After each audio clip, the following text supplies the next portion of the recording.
নমস্কার দাদা, আমি বাপ্পা মণ্ডল, কাবেরী সিডের একজন প্রতিনিধি। তো আপনার সাথে একটু পরিচয় করে দাদা। আপনার নামটা? আপন দাস। আপন দাস। কাকাবাবু আপনার নাম? আমার নাম শ্যামল মণ্ডল। শ্যামল মণ্ডল। তো আপনারা এটা কি ভ্যারাইটির করলা লাগিয়েছেন? এটা কাবেরী হচ্ছে কাবেরী রসুন। কাবেরী রসুন। কতটা জায়গা লাগিয়েছেন আপনি? টোটালে 5 বিঘা। 5 বিঘা। তো আপনার এই জায়গাটার নামটা কি, বর্তমানে এই জায়গাটার নাম? এটা হচ্ছে জলপাইগুড়ি, এটাকে বলে 9 নম্বর স্কুল। জলপাইগুড়ি 9 নম্বর। হ্যাঁ, এটা একটা করলারই বেল্ট। হ্যাঁ। তো থানা পোস্ট সবই তো জলপাইগুড়ি। হ্যাঁ, অবশ্যই। তো আপনার এই কাবেরী কোম্পানির রসুন করলাটা লাগিয়ে আপনার কেমন লেগেছে? হ্যাঁ, ফলন খুবই ভালো। আচ্ছা। আর ফলের কালারটা অনেক ভালো।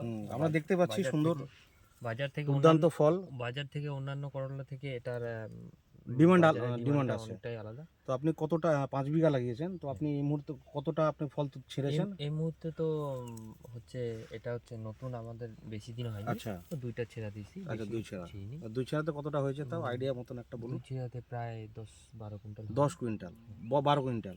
বাহ, খুব সুন্দর। তো আপনার সাথে কথা বলে দাদা খুব ভালো লাগলো। তো আগামী দিন আমাদের রসুন কলাটা আপনি চাষ করবেন তো? হ্যাঁ, অবশ্যই করবো, কেন করবো না? যেটাতে ফলন ভালো হবে সেটা তো করবোই অবশ্যই। অসংখ্য ধন্যবাদ দাদা আপনাকে। নমস্কার।